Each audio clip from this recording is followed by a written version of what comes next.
Meus irmãos, é um grande prazer, me sinto muito honrado pelo convite, um convite muito gentil, como sempre, desta igreja, desse pastor, reverendo Donizete, e do conselho desta igreja. Me sinto sempre muito à vontade e muito honrado também, grato a Deus, sempre que tenho oportunidade de compartilhar com a palavra de Deus ou com alguns temas aqui na nossa igreja, no nosso presbitério e na nossa região. Fico muito feliz com a presença de vocês e louvo muito ao Senhor para o revestimento cada vez maior de cada um e o crescimento espiritual, visando sempre a glória de Deus. Eu tenho 45 minutos nessa primeira etapa. Fiquei feliz porque eu terei mais 45 minutos depois e creio que dá para construirmos aqui esse tema ou desenvolvermos um pouco esse tema. Queria também dizer que não sou especialista nesta área relacionada a missões. Creio que existem colegas ainda com maiores habilidades e com maiores capacidades até, mas o Senhor, Ele usa da forma como Ele quer os seus vasos. Estou muito feliz de poder tratar desse tema com a igreja nessa oportunidade. Bem, nós partimos da Reforma Protestante e todos vocês foram convidados, a maioria, e nesse convite há uma menção especial para a Reforma, para os 500 anos da Reforma Protestante. São diversos os temas relacionados à Reforma Protestante. Não podemos dizer que um tema é mais importante que o outro. Creio que no seu conjunto todos os temas são edificantes e certamente vão nos ajudar a vivermos nossas vidas de uma forma melhor e com maior capacidade. Quero também dizer aos irmãos que nós estamos diante de um evento que ocorreu há 500 anos atrás, mas que tem dado notícias, tem produzido muitos frutos, e é em função de todas as consequências provocadas por esta reforma protestante que nós estamos aqui. Mas é preciso dizer também que há um processo histórico, um processo filosófico, um processo missiológico e teológico anterior à reforma protestante e outro processo posterior à Reforma Protestante. Nós podemos falar de John Paton, muitos de vocês já ouviram falar, Adoniram Judson, muitos de vocês também já ouviram falar, conhecem, Hudson Taylor, muitos de vocês conhecem, William Carey, muitos de vocês também já ouviram falar. Portanto, esses nossos personagens, entre outros, estão após a Reforma Protestante, como gostaríamos e queremos enfatizar. Mas há também uma geração de homens preciosos que viveram antes da Reforma Protestante, no período do início da constituição do próprio cristianismo. Eu devo iniciar, portanto, fazendo essa introdução com os elementos que antecedem a Reforma, relacionado à teologia e relacionados a missões, para depois falarmos do legado dos missionários após a Reforma Protestante. A Igreja do Nosso Senhor, ela chega num momento muito especial e ela chega com o Nosso Senhor. A ordem do Nosso Senhor é muito clara. Nós podemos imaginar o Senhor dando ordens para os 12 saírem, para os 70 saírem, anunciando o Evangelho, dando ordens específicas, e aqueles indivíduos saem, cumprem a missão e voltam muito felizes. Eles estão chocados com o que viram. É como se o próprio Satanás estivesse se submetendo ao poder de Cristo delegado a eles, e agora aqueles homens no campo, aqueles homens nas aldeias, nas cidades, anunciando coisas que até então o mundo não tinha presenciado. Provavelmente os profetas antigos também não tinham visto. Os profetas não puderam presenciar, os reis não puderam presenciar. Mas aqueles homens, muitos anônimos, eles saem por todas as regiões da Palestina e ali proclamam o Evangelho, e o Evangelho ele vai causar um impacto extraordinário naquela geração. Eles retornam e falam ao Senhor que está tudo cumprido conforme a determinação. E o Senhor vai dizer: mais bem-aventurados. E vocês precisam ter isso muito claro, que a alegria deve se dar porque os vossos nomes estão inscritos no livro da vida. O Senhor Jesus, quando sai de cena, ele deixa a recomendação: ide pregai o Evangelho. É assim que nós encontramos em Lucas, encontramos em Mateus e encontramos em Marcos. Ide por todo o mundo e pregai o Evangelho a toda criatura. Quando os apóstolos saem de cena, a história não nos diz com precisão exatamente quais foram os caminhos desses apóstolos, mas muitos deles saíram para campos longínquos. A menção que alguns foram para a Índia, outros entraram na África, outros assumiram a escola de hermenêutica como a escola de Alexandria. E nós encontramos talvez o último deles na ilha de Pátimos, e ali tendo os seus últimos dias, como foi o caso de João. Mas muito ligado a João, há uma geração de homens especiais: Policarpo, Justino, o Marte, Irineu de Leão. Havia um elo, e esse elo era especial. Esses indivíduos estão literalmente ligados àquela última geração de presbíteros e apóstolos, ou de apóstolos. E eles dão sequência ao trabalho, eles proclamam o reino de Deus, eles fazem catequese, eles cuidam da igreja, eles ministram os sacramentos, eles batizam, eles enfrentam os opositores, eles discutem com aqueles que contradizem o Evangelho. Há uma violenta batalha contra o gnosticismo, todo tipo de monarquianismo modalista, monarquianismo adocionista, sabelianismo, todas aquelas filosofias gregas misturadas com teologias são radicalmente combatidas por aqueles homens. Chegamos numa outra geração, a geração de Tertuliano, a geração de Orígenes. Orígenes é um universo, não se consegue em vida ler aquilo que aquele homem escreveu. Escreveu coisas extraordinárias, alguns equívocos você consegue também observar na obra de Orígenes. E chegamos finalmente no quarto século, porque nós temos que resumir, e o quarto século é esplêndido. Ao chegarmos no quarto século, nós temos um homem chamado de grande defensor da fé, conhecido também como o pequeno gigante de pele escura, chamado Atanásio. Atanásio era de Alexandria, Atanásio era da região do Egito, e Atanásio falece no ano 373. É interessante essa data, em 373, quando Atanásio falece, após profundas disputas dentro do concílio de Nicéia, em 325, concílio esse que foi convocado por Constantino.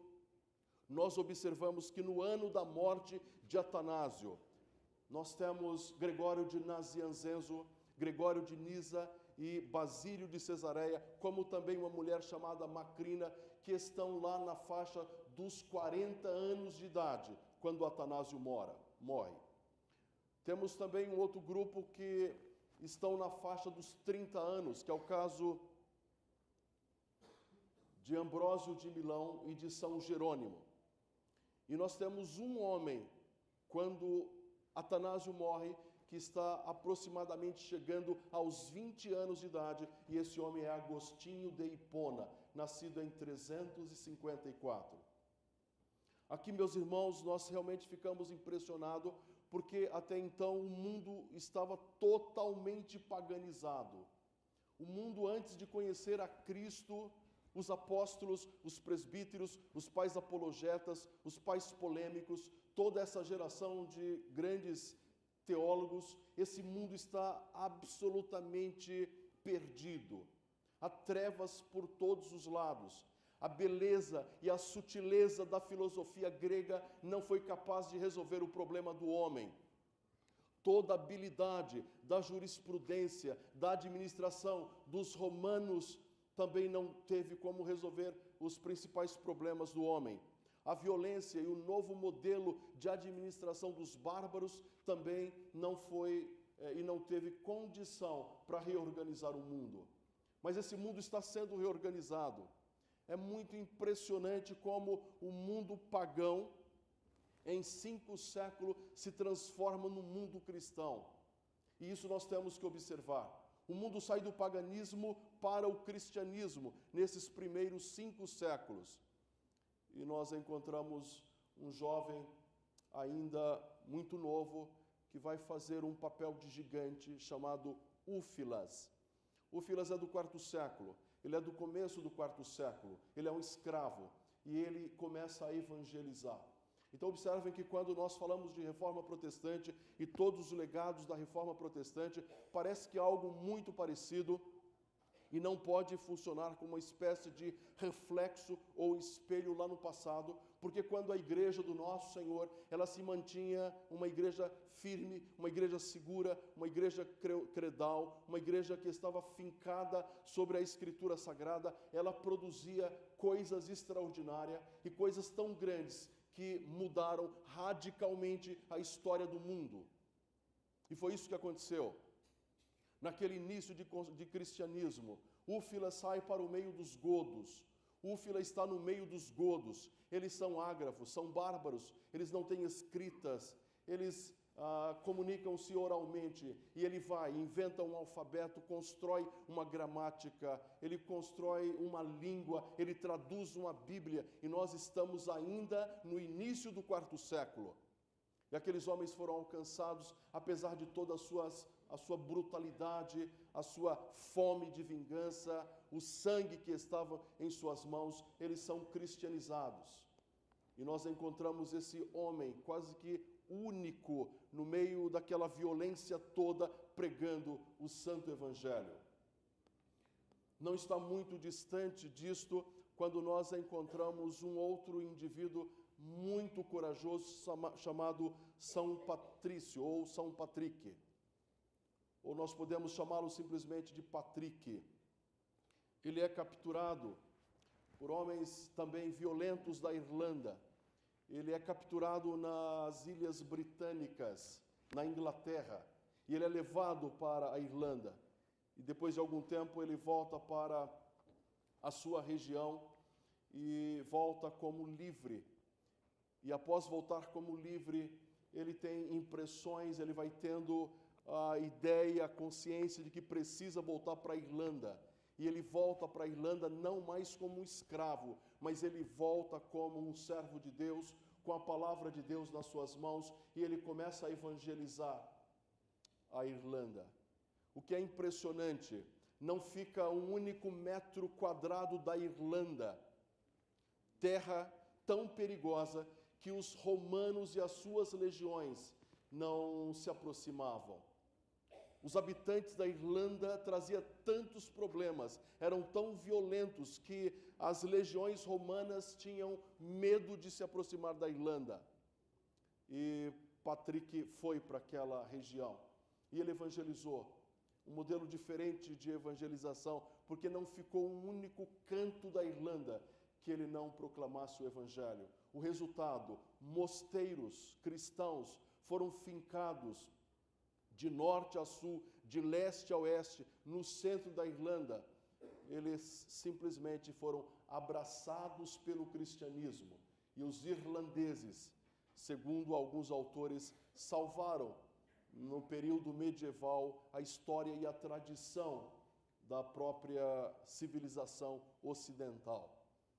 Mas ali, como discípulo de São Patrick, sai um outro indivíduo, Columba. E Columba entra agora para a Escócia dos Ixos, a Escócia de Titãs, a Escócia que produzia também bárbaros cujo poder era tão grande, cuja violência era tão grande, que também os romanos tinham dificuldades de enfrentá-los. E aqueles homens foram alcançados pelo Evangelho através do trabalho de Columba. Não ficou também uma única região da Escócia que esse missionário, a semelhança de Patrick, a semelhança de Úfilas, não havia feito. Ele proclama o Evangelho, ele anuncia a transformação do nosso Senhor, e aquela Escócia antiga é alcançada pelo Santo Evangelho. As Ilhas Britânicas, agora a Inglaterra, a terra dos anglos, a terra dos saxões, porque um grupo da Saxônia se deslocou para a Inglaterra. E agora quem está dentro da Inglaterra, anunciando o Evangelho, proclamando o Evangelho, levando a missão do nosso Senhor para aquelas terras, é Agostinho de Cantuária, que nós não podemos confundir com Agostinho de Hipona. Agostinho de Cantuária foi enviado por Gregório I, e ele chega naquela região, ele proclama o Evangelho naquela região, e toda aquela região também é alcançada. Homens únicos, homens isolados, homens exatamente como nós, mas que amavam tão desesperadamente o Salvador. Para eles, o texto de 1 Coríntios 9,16 era um imperativo: ai de mim se não pregar o Evangelho. E não ficou uma única região da Inglaterra sem que eles proclamassem o Evangelho, especificamente Agostinho de Cantuária. E sai também agora da própria região da Inglaterra Bonifácio, no século VII. E Bonifácio vai para o meio dos germânicos. E é Bonifácio que agora está evangelizando os germânicos, também regiões difíceis, tribos violentas, povos fortes, povos indomáveis. E a história nos diz que Bonifácio todos os dias levanta e proclama o Evangelho, mas aqueles saxões, aqueles germânicos não dão ouvido. Até que um belo dia ele disse que estava cansado de ver a adoração, aquele carvalho dedicado a Thor e a Odin. Eles adoravam um carvalho de Thor. O Thor é esse bonitão que aparece aí na televisão com um grande martelo na mão, destruindo tudo que encontra pela frente. E aquele homem vai com um ímpeto extraordinário para o meio daqueles homens.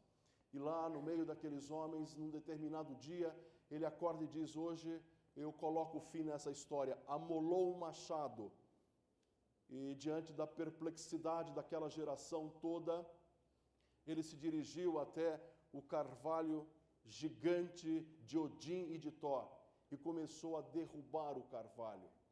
E aquelas pessoas assustadas, ele certamente vai morrer, vai ocorrer manifestações sobrenaturais, o Deus Thor não vai permitir, Odin não vai permitir. Conclusão, lá estava aquela árvore gigantesca tombada diante de um homem de carne e osso, diante de um homem que portava um machado e diante de um homem cujo coração queimava pelo seu amor e pelo amor que ele tinha ao Salvador Jesus Cristo. É dessa forma, então, meus irmãos, que nós começamos a perceber a evolução cada vez maior do cristianismo. O mundo vai se tornando cristão. E esse mundo que vai se tornando cristão, esse cristianismo, essa cristandade, agora ela é confinada dentro da Europa. Os turcos otomanos de um lado, invadindo pela Hungria. Os árabes agora já com o Islã a partir de 637 e entrando através da região da Ibéria em 732, está atacando a Europa pela outra região. E aquela cristandade ali, o que sobrou do mundo romano, os francos convencidos e convertidos através da obra de Clotilde e do imperador Clovis, os germânicos, eles se armam e começam a se defender contra os turcos otomanos do leste e aquela geração poderosa do mundo islâmico do oeste. As vitórias são garantidas e o Senhor Deus mantém o cristianismo confinado dentro da Europa. O que vem a seguir é algo terrível. Esse cristianismo vai se associando com a cultura, esse cristianismo vai se associando com a política. Esse cristianismo é radicalmente transformado, a sua essência é mudada. Agora esquecem que a salvação é exclusivamente pela graça. E o homem que retira o conceito de salvação exclusivamente pela graça do cristianismo chama-se Gregório I, o grande Gregório I, líder do cristianismo entre 590 a 604. Agora ele começa a desenvolver uma outra teologia. É a teologia do teólogo Pelágio. Não é mais a teologia do teólogo Agostinho de Hipona. Não é mais a teologia do teólogo extraordinário Paulo de Tarso, mas é a teologia do grande pensador, do grande homem que contraria o pensamento de Santo Agostinho, que é Pelágio. A salvação depende agora do homem, ela é sinergética. A salvação tem a participação do homem e Deus também entra participando. Não é mais obra exclusiva de Deus. A igreja deixou de ser agostiniana no que diz respeito à soteriologia. Em tudo mais, a igreja, que depois passa a ser chamada de igreja católica, ela é agostiniana, mas não é no seu cerne, ela não é agostiniana na sua soteriologia. E isso foi trágico. Não encontramos mais a doutrina da graça. Nós olhamos Bernardo de Claraval, que aparece na história no ano de 1090, e Bernardo de Claraval tem dificuldades para definir a doutrina da graça. Você pode ir atrás de Bernardo, você pode ir atrás de Anselmo, depois nós podemos procurar Abelardo, podemos procurar Alberto Magno e talvez o príncipe dos teólogos católicos, que é São Tomás de Aquino. Apesar de ser um grande leitor de Agostinho de Hipona, São Tomás, ele também entende que com um pouco de esforço, pelo seu intelecto, pela sua razão, você não só tem uma compreensão de Deus, mas você tem muitos benefícios advindos do próprio Deus. E é aqui, meus irmãos, que nós encontramos a igreja sendo sepultada, a teologia sendo sepultada. Todo tipo de erros são encontrados na igreja. Todo tipo de heresia se encontra na igreja. Relíquias absurdas são vendidas, a indulgência é vendida. E, finalmente, depois de algum tempo, nós encontramos uns homens chamados de humanistas renascentistas. Homens que começam a valorizar os clássicos, Erasmo de Roterdã e Johannes Rohelinkes, que era um mestre em hebraico, Jacques Lefebvre de Etable, que é um especialista em grego. E esses homens começam a preservar o hebraico, o grego, e principalmente começam a construir, conforme nós ouvimos e vemos em Erasmo de Roterdã, a tentativa de se construir um Novo Testamento, não mais baseado na Vulgata de Jerônimo, mas um documento com documentos mais antigos. Até que a Reforma estoura. A Reforma estourando, nós encontramos o brilhantismo de Martinho Lutero. Nós que somos presbiterianos, às vezes fazemos pequenas ironias, brincadeiras com Martinho Lutero, mas ninguém deve brincar com Martinho Lutero. Era um verdadeiro gênio da humanidade. Martinho Lutero era um homem impulsivo. Alguns o chamam de um verdadeiro vulcão. Se existisse uma porta para ser derrubada, quem chutaria essa porta, colocando-a para baixo, era Martinho Lutero. Ele é um homem extraordinário, é um homem de família. Com 17 anos, ele já era mestre em filosofia. Um pouco mais, ele já conhecia por mais de 4 anos todas as leis do direito. Depois disso, ele é formado em teologia, bacharelado, e finalmente ele se torna doutor em teologia. É um grande professor. Ele aprende grego, mas aprende grego para amar ainda mais a Escritura Sagrada, porque para Lutero somente a Escritura Sagrada é um dos solas da Escritura. Lutero aprende o grego e ele decora os textos do Novo Testamento. Nós temos dificuldades para decorar 1 ou 2 versículos. Pois bem, Lutero conhecia o livro de Romanos de cor. em grego. Ele fazia comentários, sermões às centenas e aos milhares. Os textos de Lutero são textos que alcançaram e que alcançam a nossa geração até os dias de hoje. Os comentários de Lutero sobre Gálatas são simplesmente aquilo que existe de melhor na teologia. Todos os grandes escritores vão dizer que a teologia de Lutero é uma teologia muito parecida com a teologia calvinista. Alguns chegam até a dizer que se Lutero nascesse nos dias de hoje, ele não seria luterano. Mas esse homem que faleceu no dia 18 de fevereiro de 1546 deixou um legado que ainda o mundo está para reconhecer. E é basicamente a partir desse legado de Lutero que nós compreendemos o mundo ocidental. O mundo ocidental deixou de ser o que era. Eu fico bastante impressionado quando descrevem a Suíça para qualquer um de nós, ou quando há uma descrição da Suíça antes da Reforma. A Suíça antes da Reforma era uma terra que não servia para nada.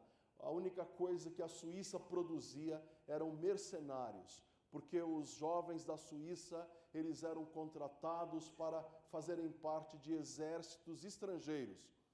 E os soldos daqueles jovens, que às vezes não conseguiam voltar para a sua terra, era o que garantia a sobrevivência para as suas famílias. É uma terra de vales profundos, é uma terra de grandes montanhas, é uma terra cujo solo é improdutivo. A Suíça era tão complexa que as nações vizinhas, elas tinham profundas dificuldades até mesmo para atacar a Suíça, para dominar a Suíça. Mas aquilo que a Suíça se transformou após a Reforma é impressionante. Ela se transforma numa das maiores potências do mundo. É um país muito pequeno, mas muito rico. É um país com índice de desenvolvimento humano muito além dos melhores que nós encontramos nessas escalas dadas aí anualmente. O seu índice de educação, a educação do seu povo, o desenvolvimento do seu povo, as ideias que brotam da Suíça, os seus bancos, os seus cientistas fazem da Suíça uma nação realmente diferenciada. Isso também se reflete dentro da Escócia. A Escócia, antes da Reforma Protestante, ela era conhecida como o esgoto da Inglaterra. E a Escócia, depois da extraordinária oração de John Knox, Senhor, dai-me a Escócia ou eu morro, se transformou numa potência equivalente à própria Inglaterra. A Escócia é, ainda hoje, uma nação muito poderosa. A Alemanha, que era repartida, fatiada pelo Sacro Império Romano, que estava sob o domínio de Carlos V, ou Carlos I da Espanha, Carlos V do Império Romano-Germânico. E a Alemanha agora se unifica. A Alemanha se torna muito forte e poderosa. E em seguida a Holanda, e a Holanda também cresce e se torna uma potência preciosa. A partir, meus irmãos, desses eventos, nós começamos a observar o caminhar das ideias reformadas para fora daquele ambiente europeu. Temos muitos pregadores que saem das escolas de Calvino, principalmente da Academia de Genebra, organizada em 1559. Esses homens invadem o mundo, os discípulos de Calvino, os leitores de Calvino, aqueles homens que aprendiam em Genebra, eles saem proclamando o Evangelho para os quatro cantos do mundo. Tivemos uma missão no Brasil, a realização do primeiro culto protestante aqui no Brasil se deu no dia 10 de março do ano de 1557, na Baía de Guanabara. O Salmo 27 foi lido, versículo 4. O Salmo de número 5, metrificado, foi cantado pela primeira vez na Baía de Guanabara. Infelizmente, tivemos 3 mártires aqui, mortos de uma forma fria pelo grande carrasco Nicolau Durand de Villegagnon. Mas um trabalho foi deixado por Jean Delery. Na sua monumental obra, Viagens à Terra de Brasil, você encontra ali naquela obra Jean Delery evangelizando os tupinambás, que também, como os godos, eles eram ágrafos, eles não conheciam a escrita.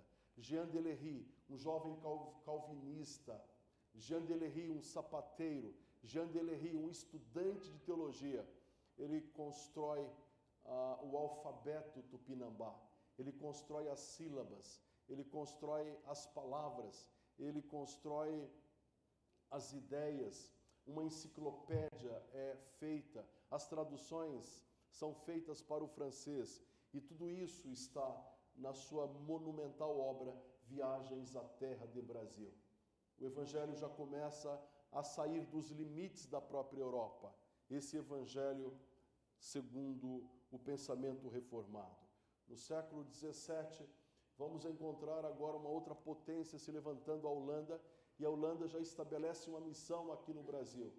Essa missão, ela vem com o objetivo de estabelecer aqui nas Américas uma plataforma de modernidade.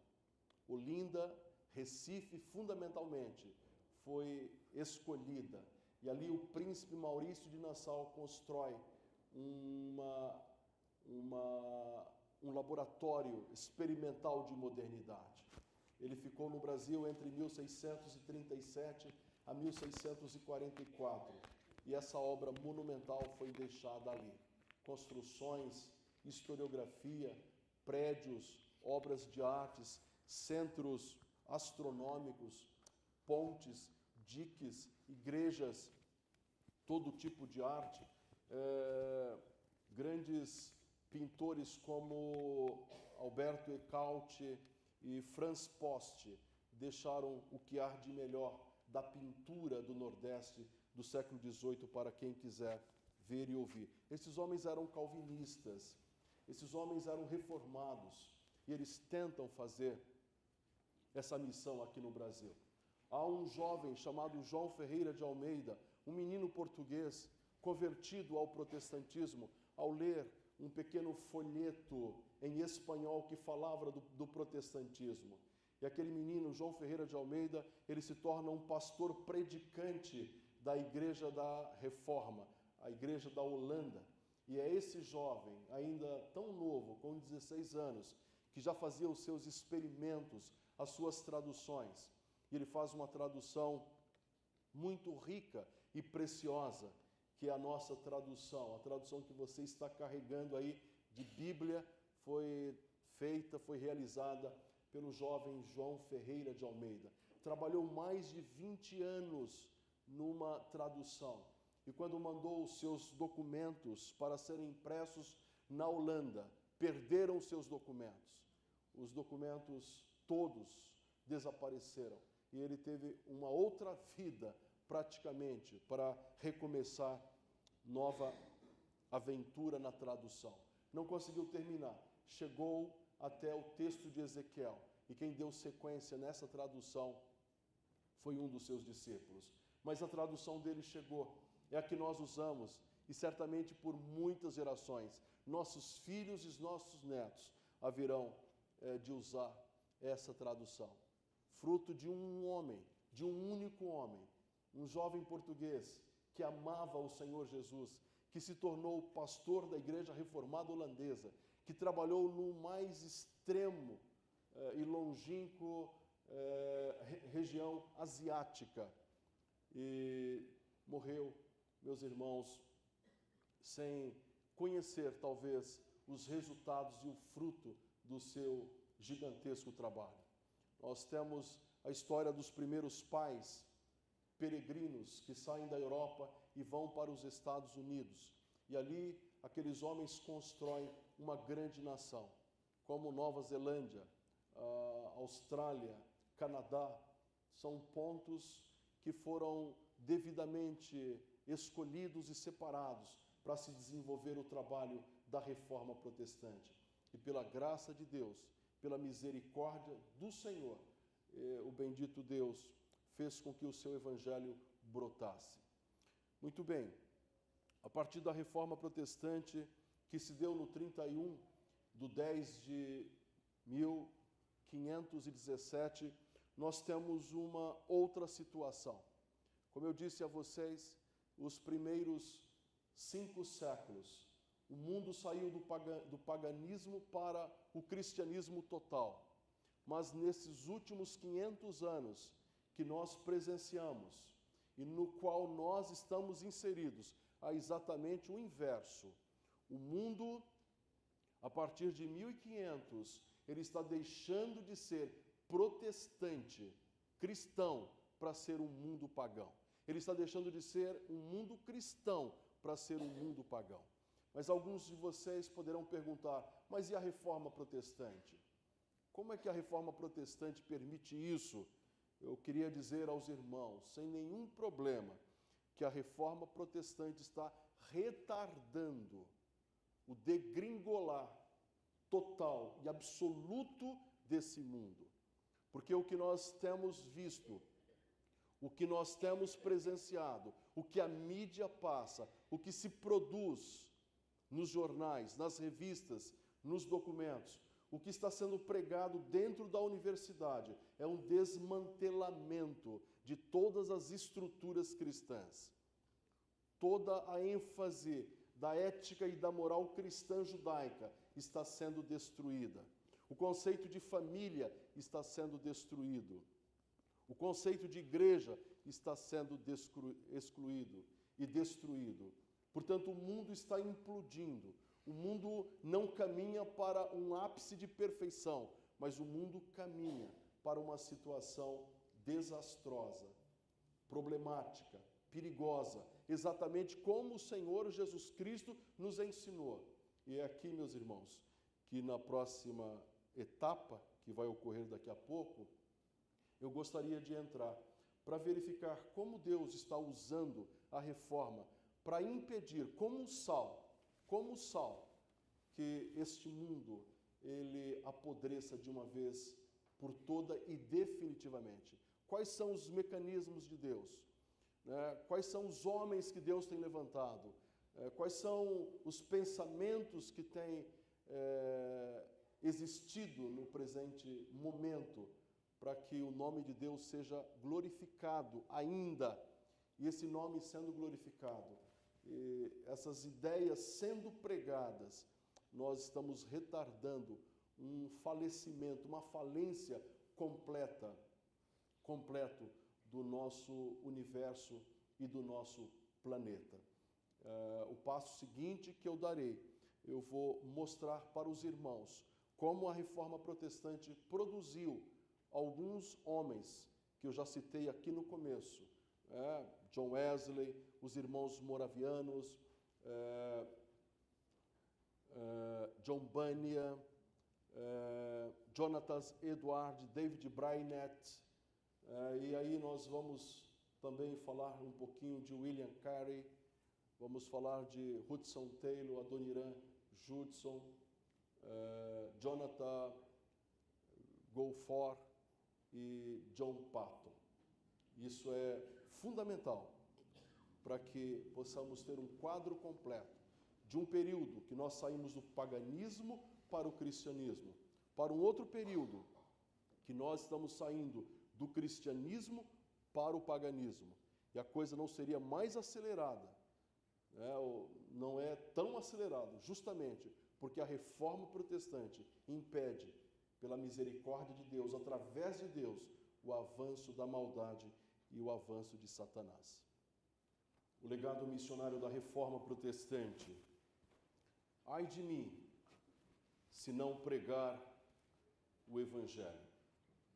Ao chegarmos nesse período posterior à Reforma Protestante, qualquer um de nós, examinando qualquer literatura histórica que vai trabalhar com os eventos e as consequências dos eventos da Reforma Protestante, rapidamente percebe que as ideias e o pensamento reformado, ele já interpenetrou todas as camadas, todas as células do mundo europeu.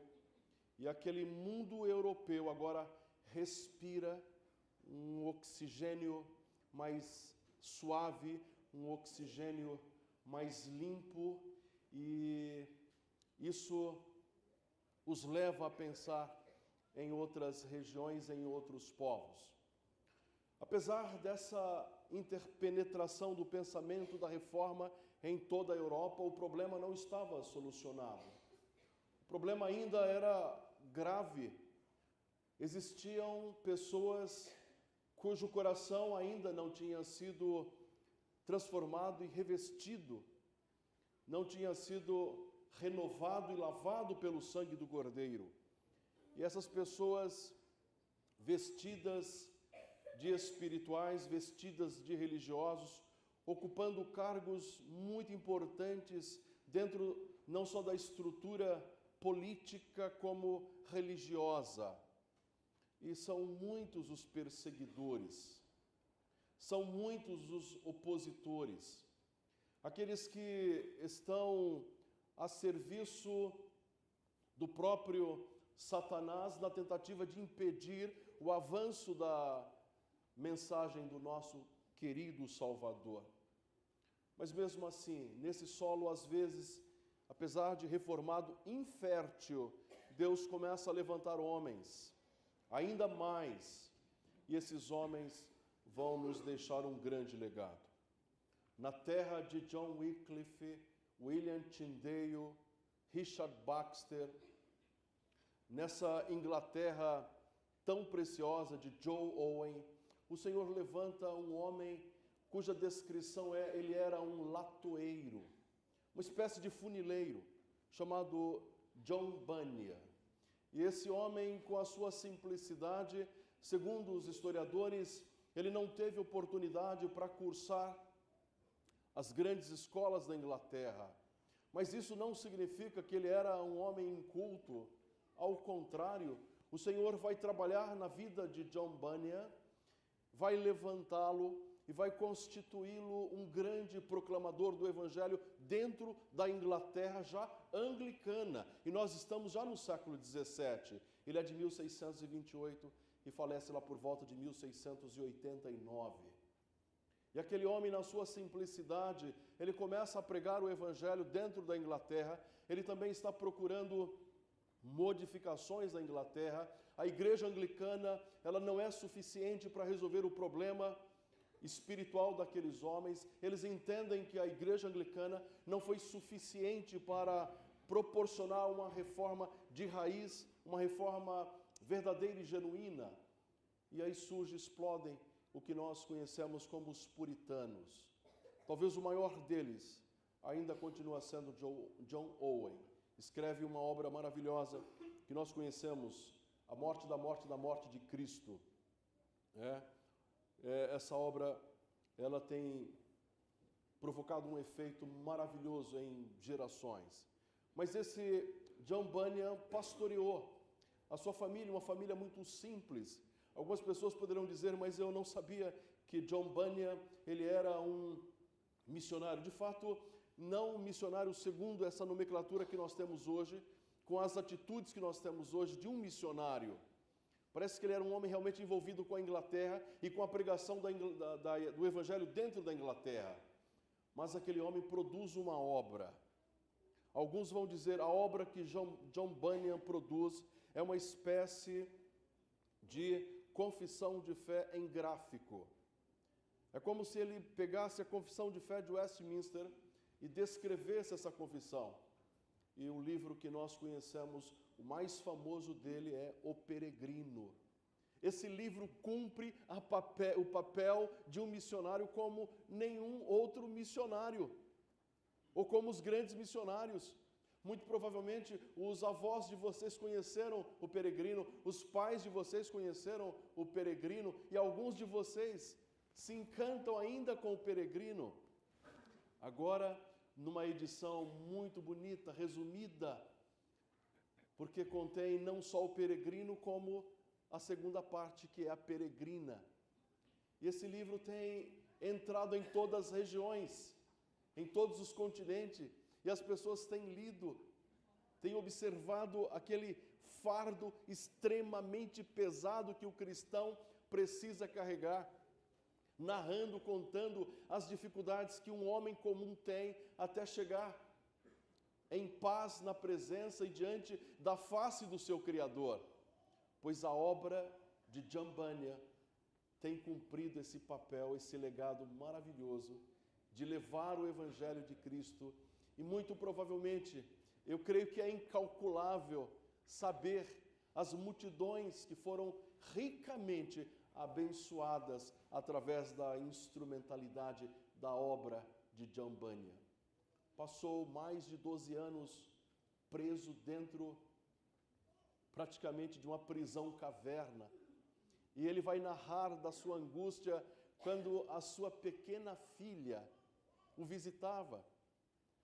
E o problema não era simplesmente porque era uma menininha que o visitava dentro de uma prisão, mas porque a criança era cega. Ele tinha uma filha cega que não entendia o porquê do seu pai, por proclamar o Evangelho, estava naquelas condições. Depois, com alguns amigos, entrando em ação, ele foi libertado, ele foi sentenciado, cumpriu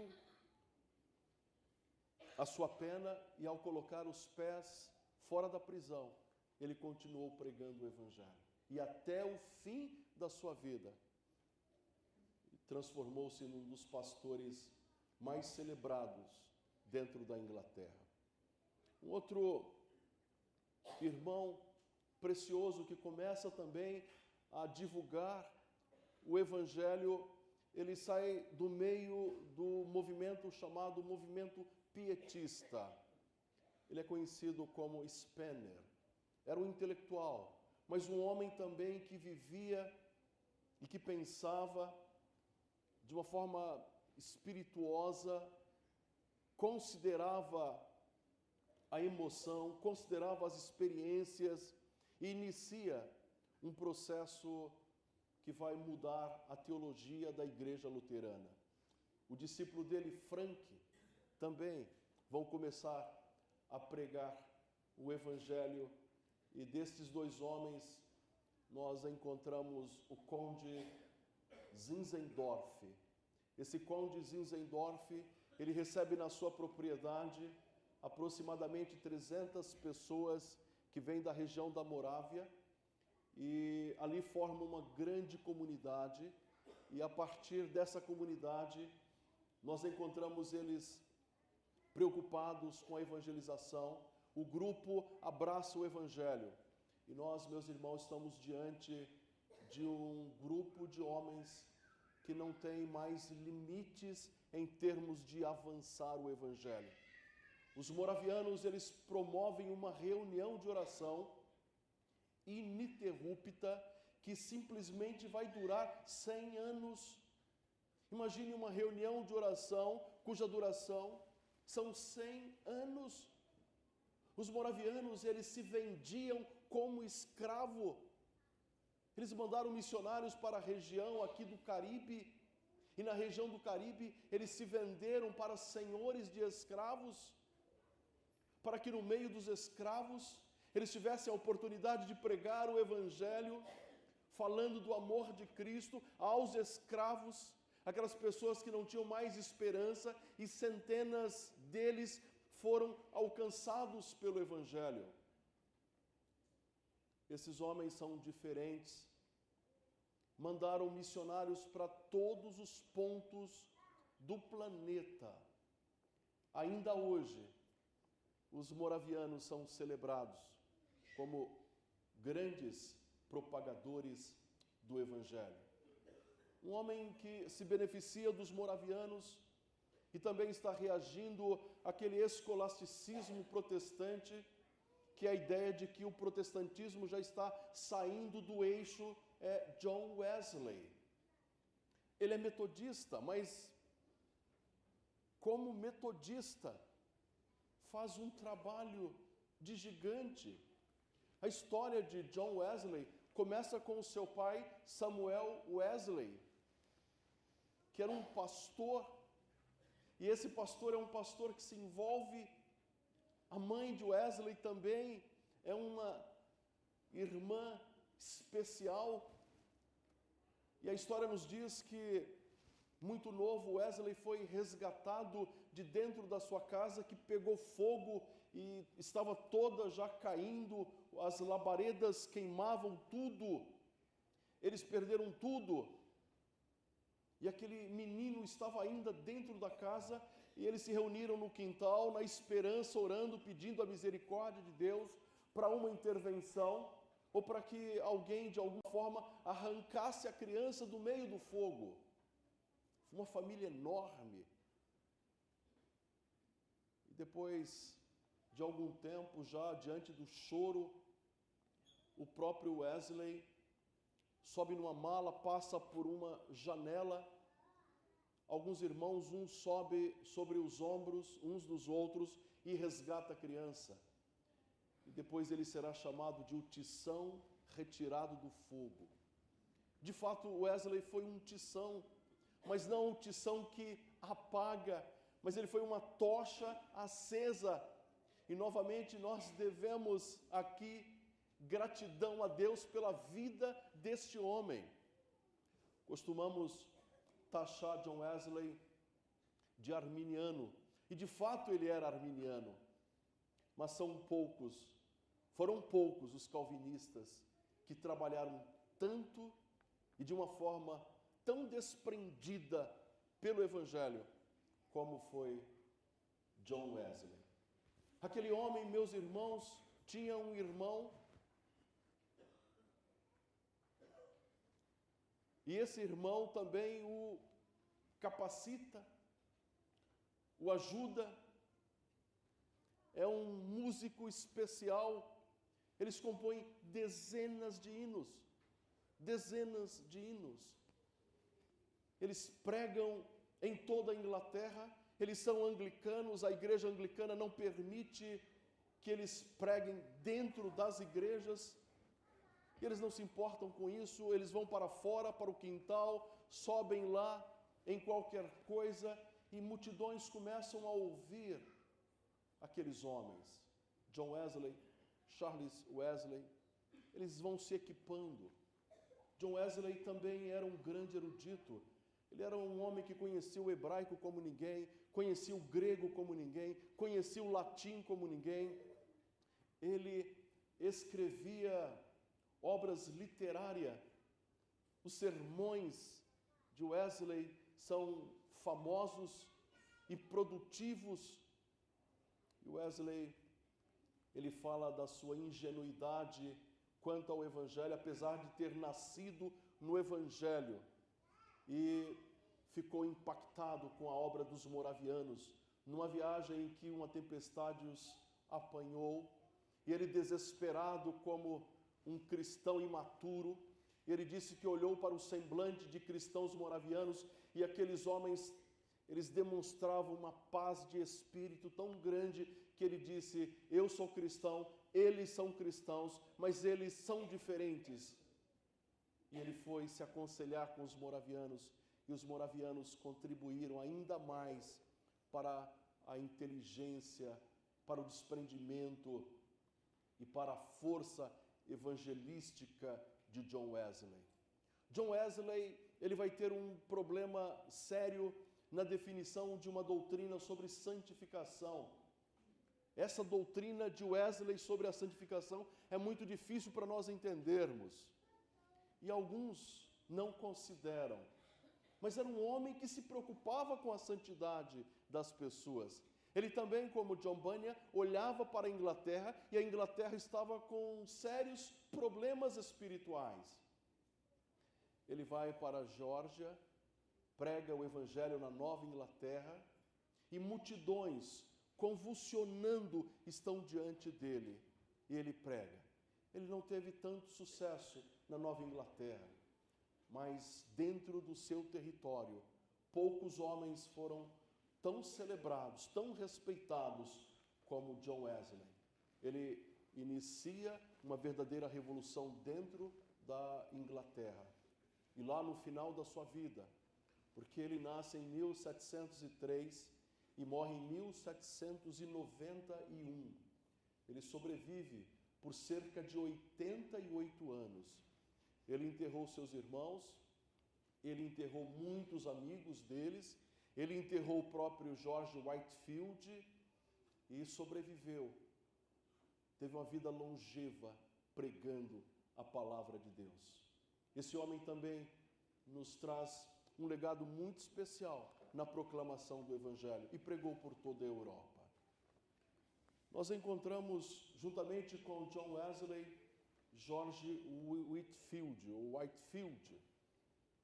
Esse George Whitefield, ele sai de um lar problemático, ele trabalha numa taberna, ele vende bebidas, ele não tem pai. A sua mãe é uma senhora que não tem lá muito cuidado com a criação dele, mas muito novo, muito jovem ainda, vendendo as bebidas daquela taberna, naquele bar da época, ele já começa a demonstrar quase que inatamente o interesse pela Escritura Sagrada. Na escola que frequenta, ele é chamado de o pregador. E ele começa a escrever pequenos sermões. E ele então vai crescendo. Ele vai amadurecendo. Ele vai tomando consciência do que é ser cristão. E ainda muito jovem, já é um homem apaixonado pelo Evangelho. Ele vai ter um encontro com John Wesley e Charles Wesley, em Oxford. E eles vão criar um clube chamado Clube dos Santos. E eles também serão chamados de os metodistas, porque eles têm método para tudo. São os melhores alunos, têm o melhor comportamento, frequentam a igreja, são muito hábeis, são muito inteligentes. São jovens diferenciados naquela sociedade acadêmica. John Wesley, que segue pela linha arminiana, George Whitefield, calvinista, muito seguro. Aqui, meus irmãos, nós estamos diante de um dos maiores pregadores do Evangelho. As pessoas, depois que conhecem George Whitefield, dizem: eu daria o meu braço para falar a palavra Mesopotâmia como ele fala. É como se ele falasse com uma única sílaba. O que eu não daria para falar um or como George Whitefield. E ele tinha, meus irmãos, determinadas formas de pregar. As suas pregações sempre variavam muito, maneiras de chamar a atenção do auditório sem perder a essência da palavra, que impressionava. Ao mesmo tempo que ele conversa com vocês aqui, no meio do seu sermão, ele começa a conversar com anjos. Não é que os anjos apareciam para ele, não. Mas ele, na sua oratória, dizia que havia anjos ali. E esses anjos iam levar a mensagem ao Deus celeste. E aqueles anjos iriam dizer ao Senhor: Senhor, naquela reunião do teu servo hoje, nenhum dos teus filhos ou nenhum homem abraçou o teu santo evangelho ou se rendeu aos pés do teu filho. E ele convidava o anjo para voltar.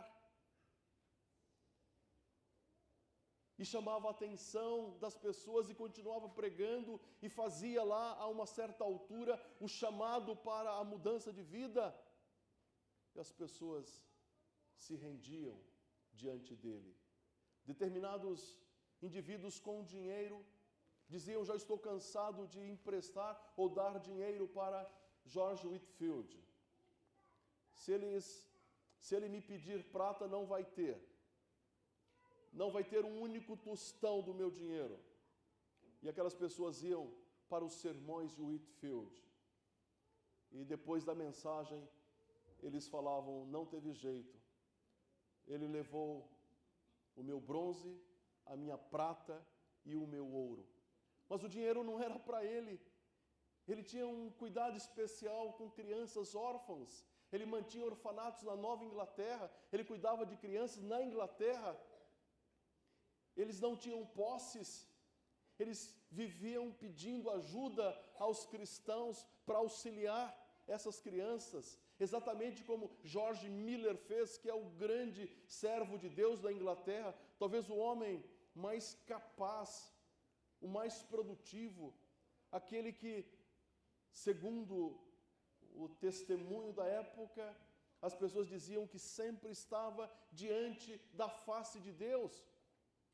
George Whitefield, como George Miller, era alguém apaixonado por crianças órfãs, por jovens sem família, e ele cuidava.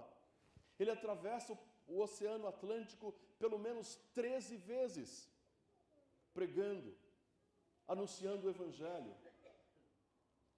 E aquelas florestas da Nova Inglaterra foram evangelizadas por ele. Ele entrou em várias regiões indígenas e proclamou o Evangelho, amou aquelas comunidades, anunciou de norte a sul, de leste a oeste, o Evangelho.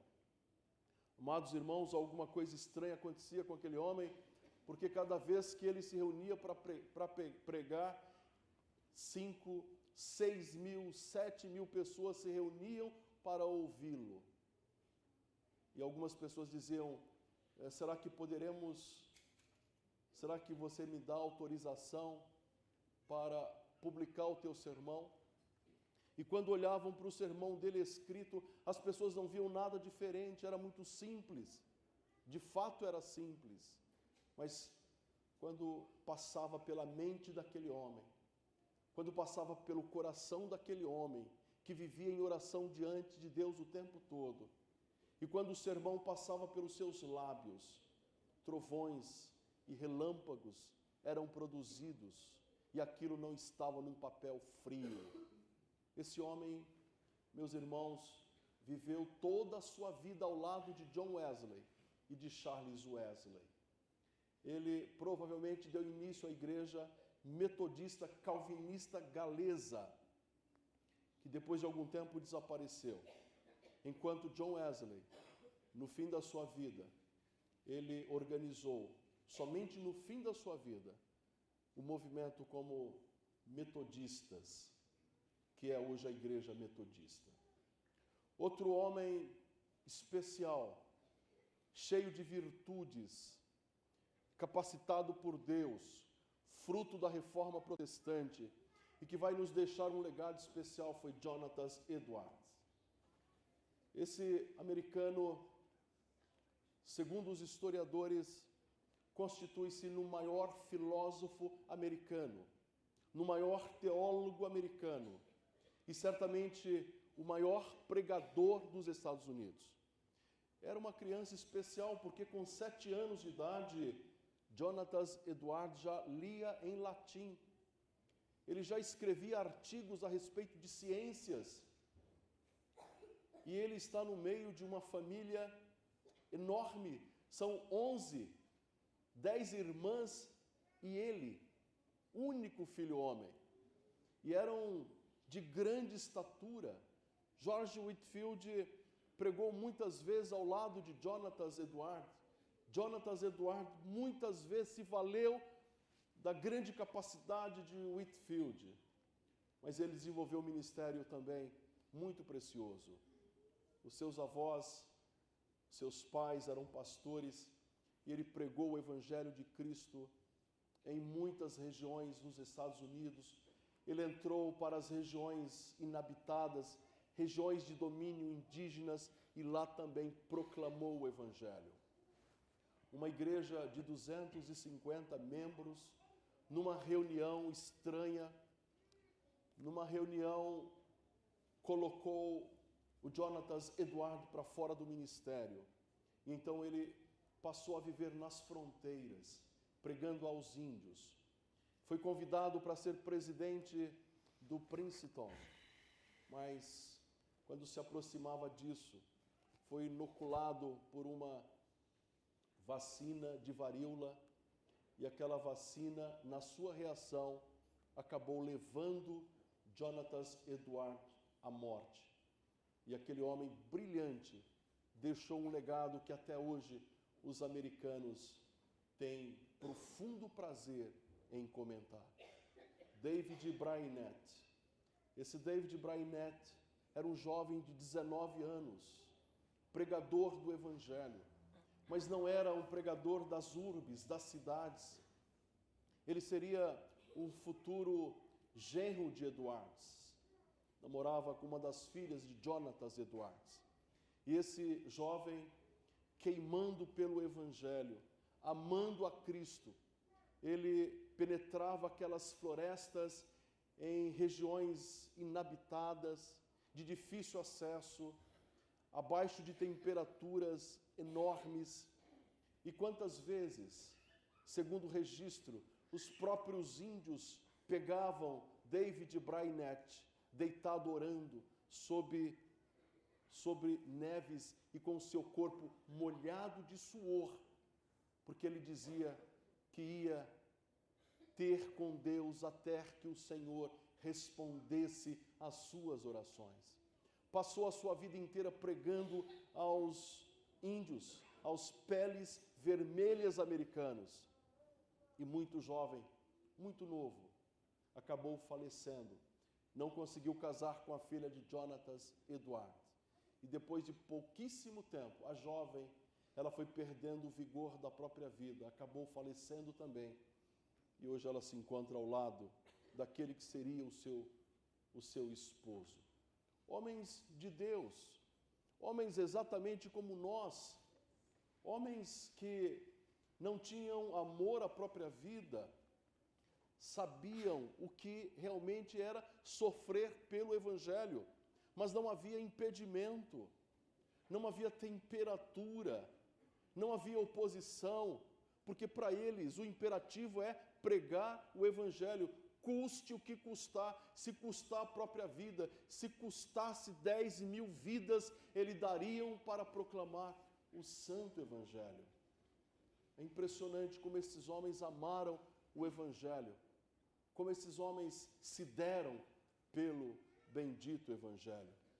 Se nós caminharmos um pouco mais, olhando agora para a Inglaterra, nós chegamos a William Carey. William Carey, ele é batista, ele é um homem simples, talvez mais simples do que muitos de vocês aqui. Ele passa o seu dia costurando, remendando sapatos. E a história diz que diante da mesa de William Carey, ou Guilherme Carey, estava um mapa mundi. E ele passava horas ali costurando os seus sapatos, orando, fazendo anotações nos mapas, orando por aqueles povos não alcançados e pedindo a graça de Deus. Senhor, me dê a tua graça, Senhor, me ajude, Senhor, me habilite a pregar o Evangelho. Até que Deus resolve liberá-lo.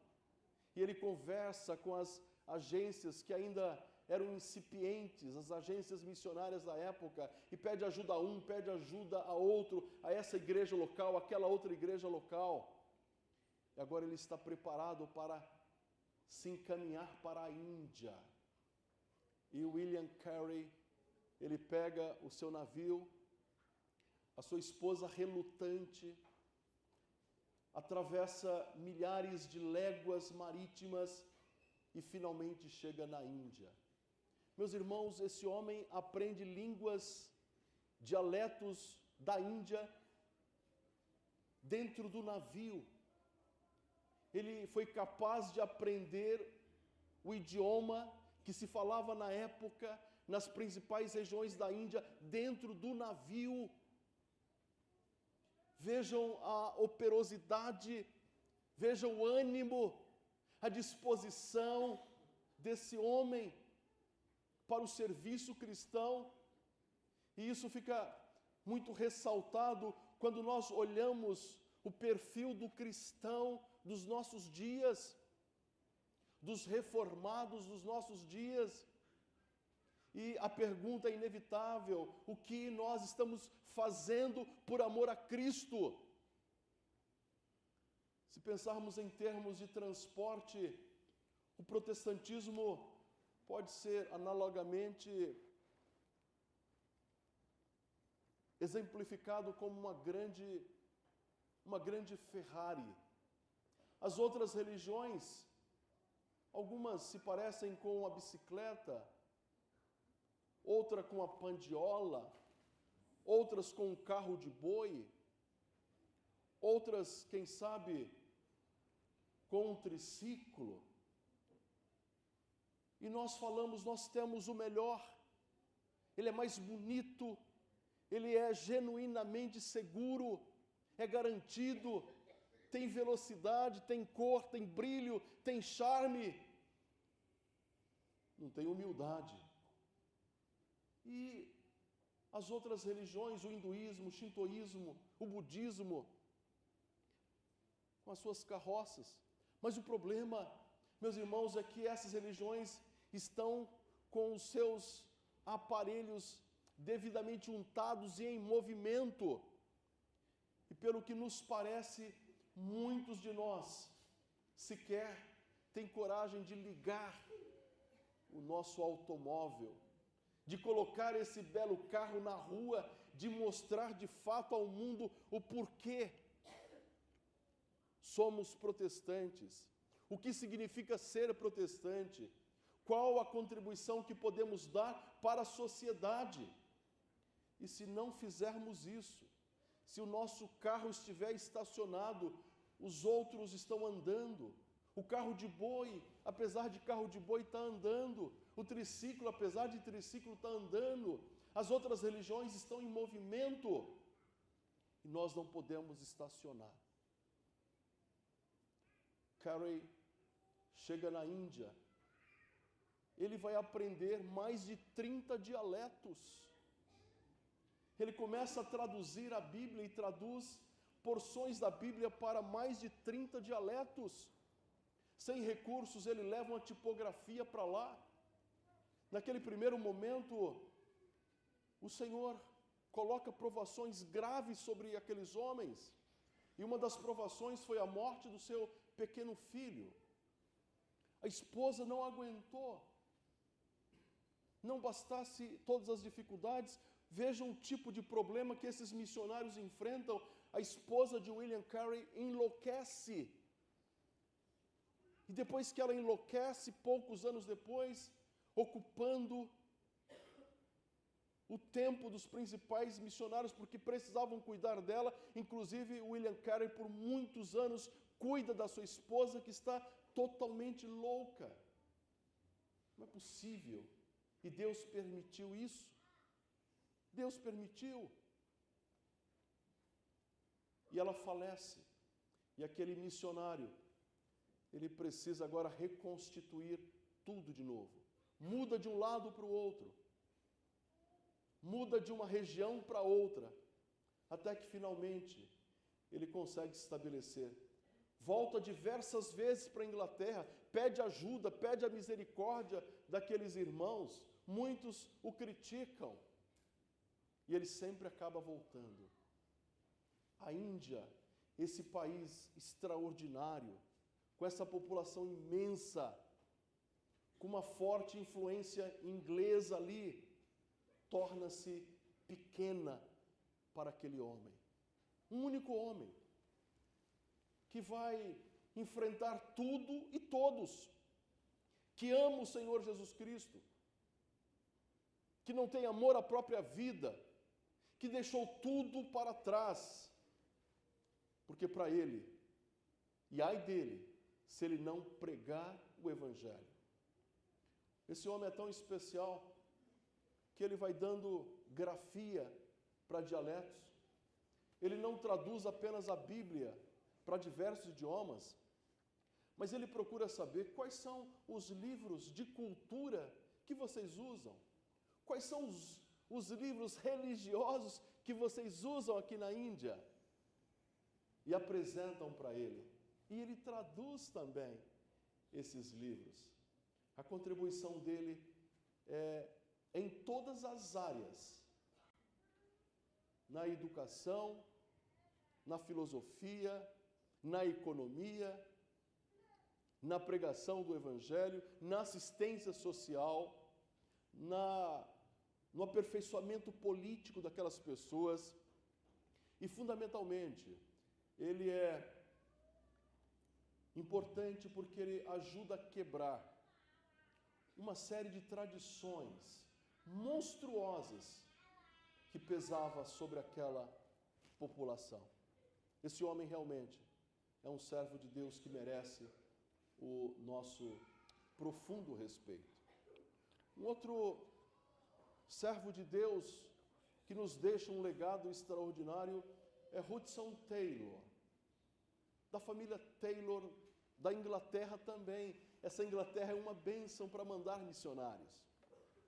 Hudson Taylor, homem simples, com todas as dificuldades, como qualquer um de nós, e talvez com maiores problemas que nós. Ele elege a China, e para ele, o imperativo é avançar de joelho. Ou seja, ele está dizendo, não importa o tamanho das dificuldades, não importa o quanto nós teremos que lutar, se estivermos diante do nosso Pai, em joelho, em oração, nada e ninguém vai impedir o avanço do Evangelho. Hudson Taylor aprende quase todos os dialetos da China, um país cujo tamanho é incalculável, com uma população incalculável. Na época diziam que morriam quase 1 milhão de pessoas por mês ali. E aquele homem chega, sofre no começo, solteiro. Ele tem formação na área médica. E ele vai entrando para o interior da China, penetrando para campos que jamais foram alcançados na China. E vai traduzindo, porque fundamentalmente o que eles fazem é traduzir a Bíblia, e vai colocando a Bíblia em diversos dialetos. E o trabalho, meus irmãos, é feito. E depois de feito o trabalho, já muito velho, esses homens faleceram. E alguns mantêm o seu corpo no país em que eles dedicaram a sua vida. Adoniran Judson, que nós conhecemos. Adoniran Judson, ele é americano. Parece-nos que é o primeiro missionário americano. Também apaixonado pelo Evangelho. E agora ele vai para a Birmânia.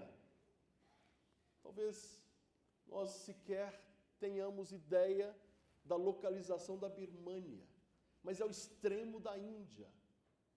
Mianmar seria hoje. E esse homem vai para lá, é perseguido. A história de Adoniran Judson é a história de um homem cristão que chega ali naquela região, é aprisionado, e ele passa grande parte do tempo com ferros a sua cabeça para baixo, com 5 grilhões pesados, que o vai deteriorando a sua saúde até o ponto da exaustão, mas está ali firme. Ele sabe que cumpre um propósito de Deus. E quando sai da prisão, poucos dias depois a sua esposa falece, a sua filha falece. A segunda esposa falece também. E ele, ao morrer, ele é sepultado no Oceano Pacífico e deixou uma obra monumental na Birmânia. Traduziu o Evangelho e fez com que essa doutrina que nós preservamos e amamos tanto penetrasse por todas as regiões daquelas terras. Foi algo maravilhoso. Mas, meus irmãos, o meu predileto é John Paton. É muito bonita a história de John Paton. Ele vem das regiões da Escócia, Inglaterra, e ele vai para as Novas Hébridas, no Pacífico. São ilhas. Mas as Novas Hébridas é uma região de canibais. E ele sabe do histórico. As pessoas perguntam, você está louco, Paton? É as Novas Hébridas. Quantos missionários já foram devorados ali? E ele fala, não, é para lá que eu vou. Nada vai me impedir. E ele fala, qual a diferença? de ser devorado por homens e vermes, é a mesma coisa. No dia da ressurreição, eu haverei de ressuscitar limpo, transformado e glorificado. E lá está ele, meus irmãos, nas Novas Hébridas. E de vez em quando ele precisa mudar de uma ilha para outra. Ele foge de muitos embaraços. Ele foge de muitas perseguições. Aqueles homens, por diversas vezes, tentou tirar a vida de John Paton. Mas ele resistia. E um belo dia, ele resolveu cavar um poço diante da incredulidade daqueles nativos. Os nativos só conheciam a água de coco para beber, banhavam-se com o mar e a única água potável era de chuva. Mas Paton abriu um poço. E ao abrir o poço, a água era potável. E os índios chamavam de a água de chuva que veio de baixo. E quando eles experimentaram a água do Deus Jeová de Paton, o principal da tribo chamou todos os moradores e deu um pronunciamento. A partir de hoje, adoramos a Jeová, o Deus de Paton, e o seu Filho Jesus Cristo. Tragam todos os seus ídolos e deuses. E levaram para a presença de Paton. Paton destruiu muitos, enterrou outros. E a partir daquele momento, o Evangelho foi pregado. E por muitas gerações, o Evangelho ficou ali. Frank Paton, o filho de John Paton, permaneceu, continuou o trabalho do seu pai, que ficou por dezenas de anos naquelas ilhas. Que homem é esse? Que tipo de homem é esse que não tem medo de tribos canibais? Lá no século XIX. Ai de mim se não pregar o Evangelho. Era o legado, é o legado da Reforma Protestante. E nós temos outros homens especiais. Há um outro que não é sapateiro, mas ele é vendedor de sapatos, Dwight Moody, americano. Esse provavelmente é o homem mais conhecido do século XIX. Rivalizou-se com o próprio Charles Spurgeon. E algumas pessoas dizem que Moody ainda foi maior na sua pregação do que Spurgeon. E você pode dizer, esse homem deveria ter uma mente dotada pelo próprio Deus. Eram gênios, não Moody. Moody era um homem extremamente simples. Era um cavalheiro. Era alguém que na sua família talvez mais se destacava, era ele próprio. Filho de gente pobre, mas que se torna o maior evangelista do século XIX. Ele não só evangelizou todos os Estados Unidos ali pregando, mas como entrou na Inglaterra, pregou na Inglaterra e em diversos países dentro da Europa. Dwight Moody, pregador quase que leigo, o campeão das escolas dominicais. Quando ele reunia a escola dominical, a sua escola dominical se desdobrava em 80 classes, com mais de 10.000 pessoas para ouvir a palavra do Evangelho. Não podemos nos esquecer também do grande Charles Spurgeon. Esse, provavelmente, meus irmãos, fez o caminho dos Países Baixos para a Inglaterra. No seu templo, tabernáculo, ele mantinha uma classe com 300 homens e mulheres que oravam incessantemente enquanto ele pregava o Evangelho. A sua igreja tinha 28 metros de frente, 80 de fundo e 20 de altura. E as multidões se revezavam ali. Uma multidão que frequentou 3 domingos não poderia frequentar o quarto para ouvir o Evangelho. E ele também testemunhou de Cristo em todas aquelas regiões. Não há tempo, mas nós podemos pensar em Jonathan Goforth. Esse veio do Canadá, também pregou na Coreia, na Formosa, também pregou na China e deixou um legado extraordinário do Evangelho.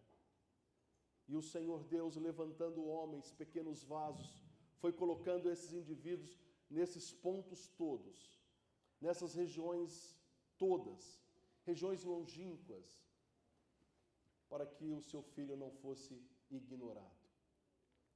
E é dessa forma que o protestantismo tem agido. Aqui no Brasil, nós tivemos homens preciosos como Simonton, como Salomão Ginsburgo, o batista judeu que pregou no Nordeste, que também deram a sua vida pelo Santo Evangelho. Na cabeça desses homens, eles deveriam testemunhar Cristo. E eles refletiam: ai de mim se não pregar o Evangelho.